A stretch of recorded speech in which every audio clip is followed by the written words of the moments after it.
Hi guys, my name is Sam. Welcome back to my channel. Today I have for you my October wrap up.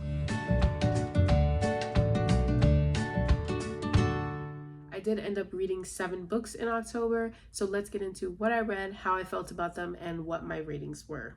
The first book I picked up was You Again by Kate Goldbeck, which follows Ari and Josh, who meet because he is dating her roommate. However, Ari is also involved with her roommate, and this situation ends up blowing up in both of their faces.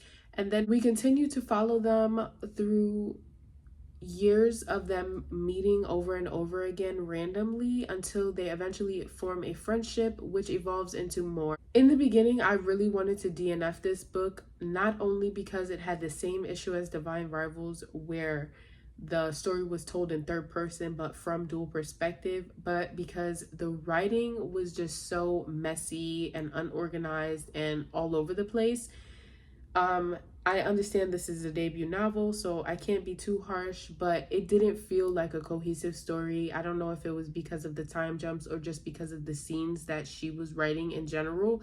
They honestly were random scenes. Like, she would be in a store and magically he would walk into the store with his sister and that's how they would see each other. Or she would be at a party and he just so happened to be going to this party because somebody else got invited and he decided to tag along. Or just everyday things. I felt like the author was trying too hard to make this relationship and story something that people could relate to or feel realistic, and it made it messy because you were just writing daily scenarios and daily things with no actual plot. It kind of felt like sometimes. Aside from that, I also hated the characters. I felt like the author wrote them to try to be quirkier than they were, like I said, to make people feel like they were relatable. And a specific example of that, and I don't know if that's just me being dumb, but she was using a lot of words that I had to look up and had never heard of as regular dialogue. And just to give a couple references, listicle, harangue, and amalgamation. And I don't know about you, but I'm not using those words in everyday conversation, especially not listicle, which was used a number of times, which when I looked it up just means article. So why couldn't you just say article? This made me feel like she wanted the characters to seem quirky. Similarly, because she made them that way and because she wrote the scenes that way, it felt more unrealistic. For example, having the time jumps where they just so happen to meet every time was unrealistic,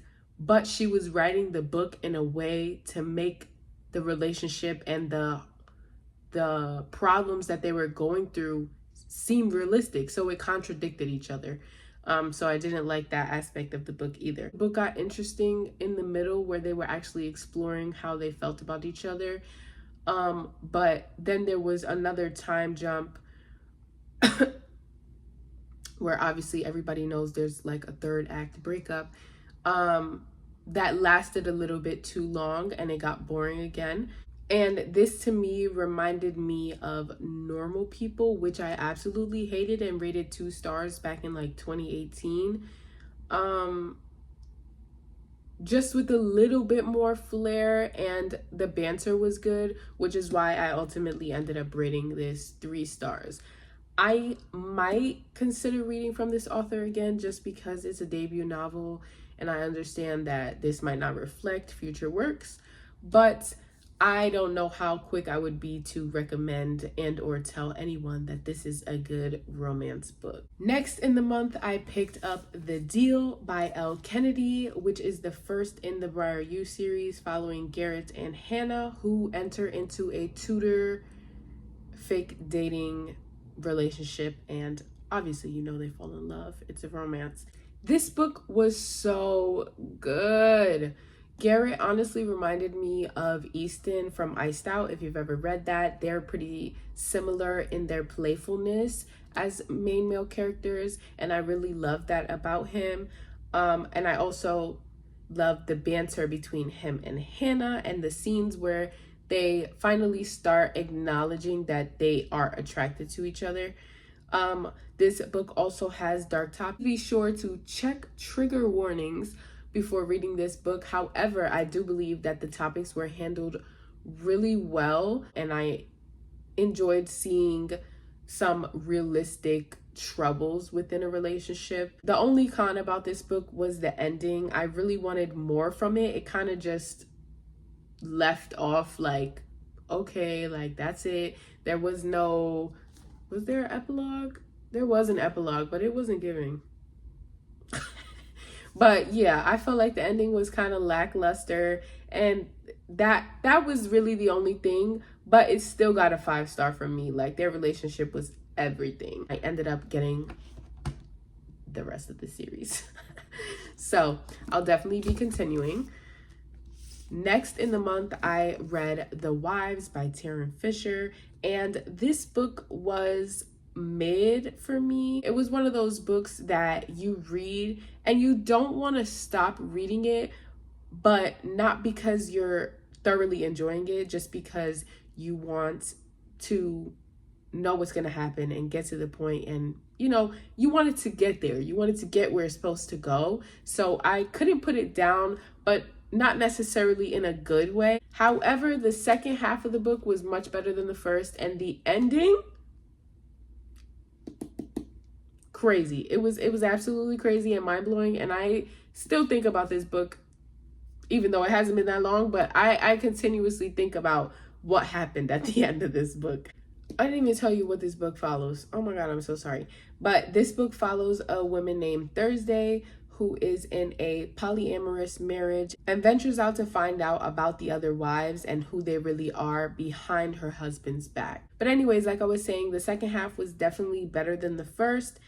However, the ultimate reasoning behind what happens in the book didn't end up making this feel like a thriller for me. It made it feel more like a real world problem that the author tried to make scary. And I don't want to give any spoilers, but I will say, as a mom, this ended up being more annoying when you find out the reason why everything is happening than thrilling or scary. And actually sad as well. So that is the reason why I ended up giving this 3 stars, because it didn't really feel like a thriller in the end. Next, I read the group book for Stay Spooky-a-thon, which was Clown in a Cornfield, where the older generation of the town plots to make Kettle Springs great again by taking the kids in the town out. So it is a slasher YA horror story with clowns. I am not a big horror watcher or reader. This was actually my first horror book in general, and because it was YA, I think it was the perfect amount of scary for me. Some people might read this book and not even think it's scary at all, but there were points where I was reading the book and I was alone. My son was napping and I would hear things in my house knowing that they weren't anything and still be a little bit shook, like, what's going on? Let me close this book up real quick and collect myself. So I think it was perfect in the scare aspect for me personally. I really enjoyed the plot twists and turns and the story in general. It was great. The only qualms that I had with the book were that I didn't like that the kids didn't take anything seriously, especially after the first event that happens in the book, because I felt like if everything wasn't about social media for them, then none of this would have happened. So honestly, because they didn't take shit seriously, it was the perfect setup for the slashers to even start slashing. Similarly, the reason that the older generation started this entire scheme was dumb to me as well. So, I mean, those things go hand in hand, but I can't really expect much from a killer. Like, when do they really ever have good reasons? So obviously that didn't affect me too much, and I ended up giving this book a 5 star. Next up in the month, I ended up picking up ACOWAR, which is the third in the ACOWAR series, following Rhysand, Feyre, and mainly their group in this war, as well as Feyre's rise to power as the new High Lady. I don't want to give any spoilers, especially because this is the third in the series, but I will say that this is one of the weaker books in the series for me personally, and I think that's solely based on the fact that it's entirely too long. A lot of the things that I read felt like filler or unnecessary scenes that I needed to see. I understand that they were in the middle of the war, and some people might feel like the world building needs to be intricate and you need to see every behind the scenes meeting and plotting that they were doing to win. But I personally felt like it was a little bit too much. And that could also be a nod to the fact that I rarely read fantasy. So I'm not into the world building and the amount of time it takes to do so in a book. So yeah, like 700 pages is entirely too much for me. So I ended up giving this book a 3-star. The ending definitely made it stronger for me, and if I did half stars, I would be possibly willing to say a 3.5. I might change that in the future, my rating system, I mean. But as of right now, yeah, it got a 3-star for me, and I don't have much to say about it because I don't want to spoil it for anyone. Next, I picked up Dead Girls by Nikisa Afia, and this is a book following a girl named Louise who is kidnapped in the beginning of a story as a young child and ends up being able to escape and help the other kidnapped girls escape as well, which becomes a problem for her because now everybody is looking at her as Harlem's hero and she has a name to live up to now. And so now we're following her in the future where people in her life and in her community and even her sometimes feel like she hasn't lived up to that name, and serial killer ends up coming along starting to kill Black women in the community, and she is enlisted by the detective to help solve the crimes because she can connect better with her community and get into places that he cannot. This mystery was done really well. I haven't read that many, if any at all, to be honest. I can't really remember, but I liked it because I couldn't tell who did it right away. So I enjoyed being able to follow the leads and clues myself and try to put the pieces together. Whereas I feel like a lot of the times when you read thrillers or mysteries, you kind of have an idea or it's pretty clear who did it. And I feel like maybe 70% of the way through, I still had a little bit of doubt of who it could have been. But then when I did figure it out, it still took a little while for the main character too. My main issue with this book, though, is that the pacing was off. Once again, there was a lot of filler, like she was going to the clubs and going dancing and doing this and doing that weren't particularly necessary to the story. And like I just previously mentioned, so 2/3 into the book, I found out who the killer was. And there were still like 80 to 100 pages left. So it was kind of dragged out, I felt like. And when she did finally get to that point that she knew who it was, the confrontation was short-lived. Okay, I don't know if the angle's different because my man was calling me. And my man, thank you to my man. But I forgot what I was saying, girl. I think I was saying, and then at the end when she finds out who it is, the confrontation is not really a confrontation. So I felt robbed of an ending. So that's why the book ended up getting 4 stars. And then the last book that I read in the month was Sadie by Courtney Summers. And I actually listened to this because I knew that it had a podcast element. And I think that was the best choice of my life because I don't know, because I didn't read it, if it would have gave what it gave with the podcast, because it kind of like listening to the guy do these interviews and run this podcast, it has a different sound and feel than when the book is narrated.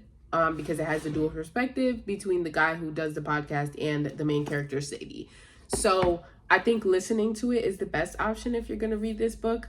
But it is a story about a girl named Sadie who is on the hunt for her younger sister's killer. And the main things I have to say about it, aside from my enjoyment of the podcast / interview element, is that I really loved the realistic take this had on a real life situation. Girls go missing all the time. Girls get kidnapped and taken and die all the time.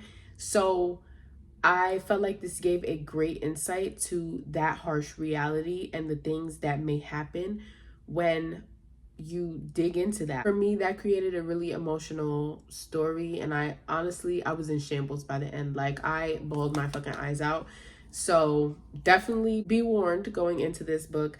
And the only question that I have, or thought / issue / question that I have about this book is, where did Sadie get all the money from to go out and do all this shit? I know she had a job, but the money she was spending, I'm confused. Where did she get it from? I really want to know. Courtney Summers, hit me up and let me know, please. But that was like the only plot hole, I guess you could say, is that we don't know where she got the money from, and she was spending crazy money. So, like, I really don't understand. But it still got 5 stars from me, and I would definitely recommend this book. Dana, you know what you're talking about, period. But yeah, so that is everything that I read in October. Let me know if you guys read any of these books. If you agree or disagree with my thoughts, we can chat down below. Don't forget to like, comment, and subscribe, and I'll see you guys in the next video.